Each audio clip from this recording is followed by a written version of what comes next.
أعوذ بالله من الشيطان الرجيم بسم الله الرحمن الرحيم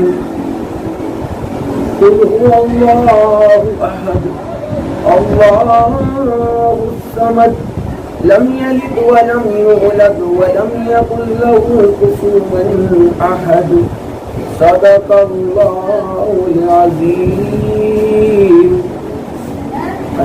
افخر حضرت سیدنا امام اعظم ابو حنیفہ رضی اللہ تعالیٰ عنہ کے مشہور شاگرد قاضی القضاء یوسف رضی اللہ تعالیٰ عنہ نے خلیفہ ہارون رشید کے معتمد یعنی قابل اعتماد مطلب بھروسے مند وزیر فضل بن ربیع کی گواہی قبول کرنے سے انکار کر دیا. خلیفہ ہارون رشید رحمۃ اللہ علیہ نے جب گواہی قبول نہ کرنے کا سبب دریافت کیا تو فرمایا ایک بار میں نے خود اپنے کانوں سے سنا کہ وہ آپ سے کہہ رہا تھا کہ میں آپ کا غلام ہوں. اگر وہ اس میں سچا تھا تو وہ آپ کے حق میں گواہی دینے کے لیے نہ اہل ہوا کیونکہ آقا کے حق میں غلام کی گواہی نامقبول ہے. اور اگر بطور خوشامد اس نے جھوٹ بولا تھا تب بھی اس کی گواہی قبول نہیں کی جا سکتی کہ جو شخص آپ کے دربار میں بے باکی کے ساتھ جھوٹ بول سکتا ہے وہ میری عدالت میں بھی جھوٹ سے کب باز رہے. پیارے اسلامی بھائیو، دیکھا آپ نے حضرت سیدنا امام ابو یوسف رضی اللہ تعالیٰ عنہ کس قدر ذہین تھے اور عدل انصاف ہو تو ایسا کہ کسی بندے کے حق کے معاملے میں نہایت ہی بے باکی کے ساتھ خلیفہ وقت کے حق میں اس کے خاص وزیر کی گواہی بھی مسترد کر دی. یہاں واقعہ ایک نقطہ قابل غور ہے کہ بسا اوقات خوشامدانہ طور پر یا یوں ہی بے سوچے سمجھے اپنے آپ کو ایک دوسرے کا خادم یا غلام یا سب وغیرہ بول دیا جاتا ہے مگر دل اس کے بالکل الٹ ہوتا ہے. کاش دل و زبان ایک سریکے ہو جائیں. ہمارے اسلاف دل اور زبان کی یکسانیت کا بہت زیادہ خیال رکھتے تھے. چنانچہ امام المعبرین حضرت سیدنا امام محمد ابن سیرین رضی اللہ تعالیٰ عنہ نے ایک شخص سے پوچھا کیا حال ہے؟ وہ بولا اس کا کیا حال ہوگا جس پر 500 درہم قرض ہو، بال بچے دار ہو مگر پلے کچھ نہ ہو. آپ رحمت اللہ علیہ نے یہ سن کر گھر تشریف لائے اور 1000 درہم لا کر اس کو پیش کرتے ہوئے فرمایا 500 درہم سے اپنا قرض ادا کر دیجیے اور مزید 500 اپنے گھر خرچ کے لیے قبول فرمائیے. اس کے بعد آپ رحمت اللہ علیہ نے اپنے دل میں وعدہ کیا، عہد کیا کہ آئندہ کسی کا حال دریافت نہیں کروں گا. مطلب انہوں نے کسی کا حال پوچھا اور کیا حال ہے تو اس نے بتایا کہ مطلب اس کا کیا حال ہوگا، میرے کو تو 500 درہم قرض ہے تو میرا کیا حال ہوگا. مطلب انہوں نے پوچھا تو گھر سے لا کے انہوں نے 1000 درہم انہیں دے دیے. تو انہوں نے بولا آج کے بعد کسی کا دریافت حال نہیں پوچھوں گا. حجت الاسلام حضرت سیدنا امام محمد بن محمد غزالی رحمۃ اللہ علیہ فرماتے ہیں کہ امام ابن سیرین رحمۃ اللہ علیہ نے یہ عہد کس لیے کیا، یہ وعدہ دل میں انہوں نے اس لیے کیا کہ آج کے بعد میں کسی سے دریافت نہیں کروں گا، اس لیے کیا کہ اگر میں نے کسی کا حال پوچھا اور اس نے اپنی پریشانی بتائی پھر اگر میں نے اس کی مدد نہیں کی تو میں پوچھنے کے معاملے میں منافق ٹھہروں گا. کچھ لوگ کیا پوچھتے ہیں اور کیا حال ہے مگر وہ پوری پریشانی بتاتا مگر وہ اس کی مدد نہیں کر سکتا. جب آپ اس کی مدد نہیں کر سکو تو آپ پوچھنے کا بھی آپ کو کوئی حق نہیں. دیکھا آپ نے ہمارے اسلاف رحمت اللہ علیہ کتنے کھڑے اور سچے ہوا کرتے تھے. ان کا ذہن یہ تھا کہ جب تک سامنے والے سے حقیقی معنوں میں ہمدردی کا جذبہ نہ ہو اس کا حال نہ پوچھا جائے اور حال پوچھنے کی صورت میں اگر وہ پریشانی بتائے تو حتی الیقینی مقدور اس کی امداد کی جائے. یاد رہے امام ابن سیرین رحمت اللہ علیہ نے مدد نہ کرنے کی صورت میں اپنے لیے یہ جو فرمایا کہ میں منافق ٹھہروں گا، اس سے یہاں منافق کے عملی مراد ہے اور نفاق کے عملی کفر نہیں ہے. مظلوم کی امداد کرنا ضروری ہے. جہاں ظلم کرنا بندوں کی حق تلفی ہے وہاں باوجود قدرت مظلوم کی مدد کرنا بھی جرم ہے. مطلب جیسے جس جگہ پر جرم ہو رہا ہے مسلمانوں کے اوپر حق تلفی ہو رہی ہے اور مطلب ہمارے میں طاقت ہے، قدرت ہے، ہم روک سکتے ہیں، اگر تب بھی ہم نے اس کی مدد نہیں کرے تو یہ بھی جرم ہے. جیسے مثال کے طور پہ بچے کو مار رہا ہے، بچے کو کوئی مار رہا ہے اور ہم نکل رہا ہے، ہماری قدرت ہے کہ ہم اس کو چھڑا سکتے ہیں، بچا سکتے ہیں، تم دیکھ کے نکلنا، تم بھی اس جرم میں شامل ہو کہ تم نے روکا ہی نہیں، تمہارے کو روکنے کی طاقت تھی. کوئی شخص بچے گالی وغیرہ جو تم چاہتے ہو ان کو سمجھاتے ہیں، مگر وہ جرم تم ان کو برائی سے ان کو روک نہیں رہا ہو، یہ بھی جرم ہے.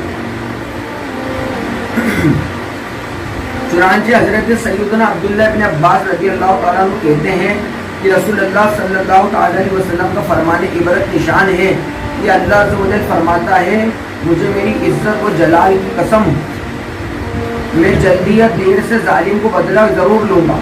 اللہ پاک فرماتا ہے کہ مجھے میرے عزت و جلال کی قسم میں جلدی یا دیر میں ظالم سے بدلہ ضرور لوں گا، اور اس سے بھی بدلہ لوں گا جو باوجود قدرت مطلب طاقت رکھتا ہے مظلوم کی امداد نہیں کرتا.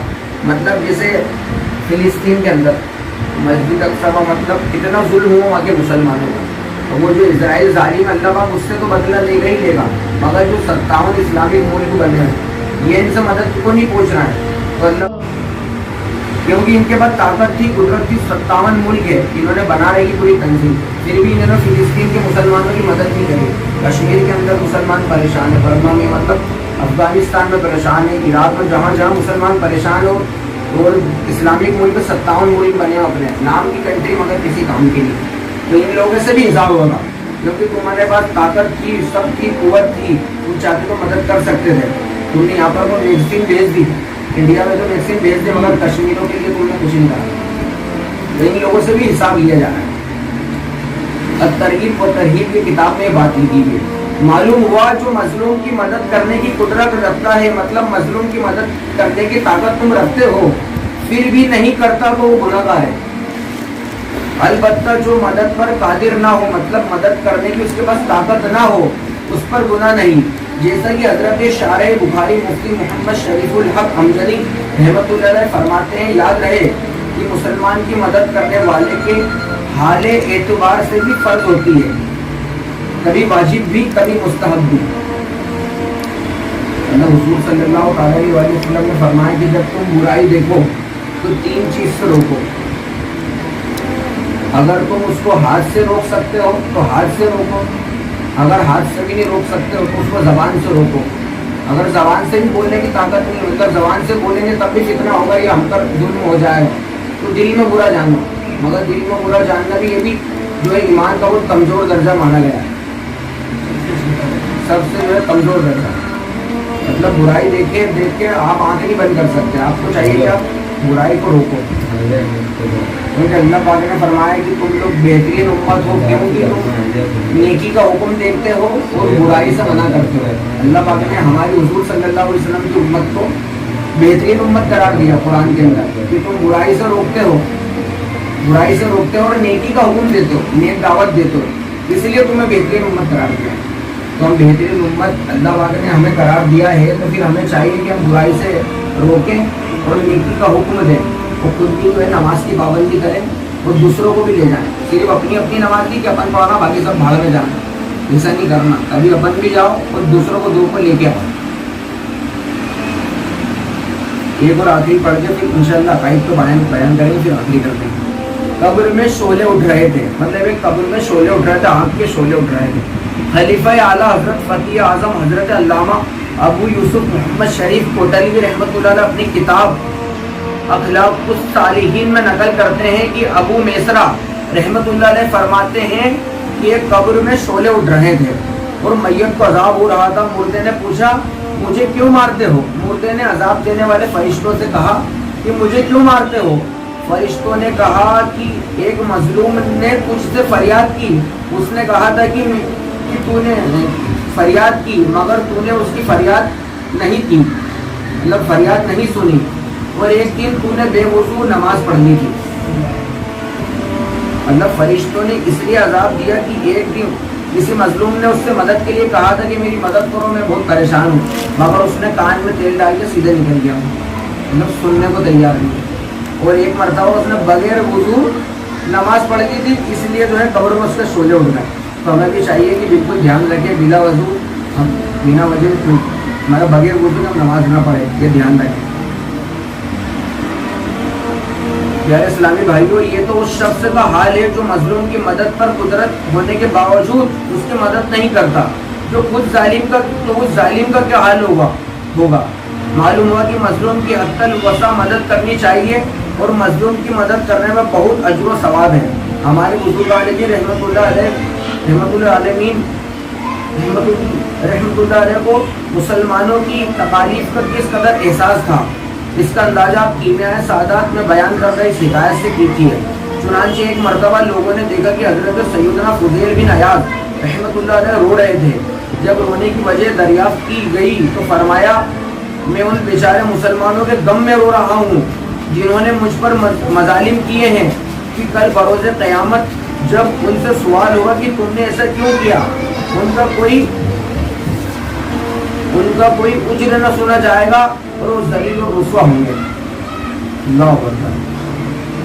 ایک بزرگ کا واقعہ ہے کہ ان کی رقم کسی نے نکال لی، مطلب پیسے نکال لی ان کے کسی نے، اور وہ رو رہے تھے. لوگوں نے ہمدردی کا اظہار کیا تو فرمانے لگے میں اپنی رقم کے غم میں نہیں بلکہ چور کے غم میں رو رہا ہوں کہ کل قیامت میں بیچارہ بطور مجرم پیش کیا جائے گا.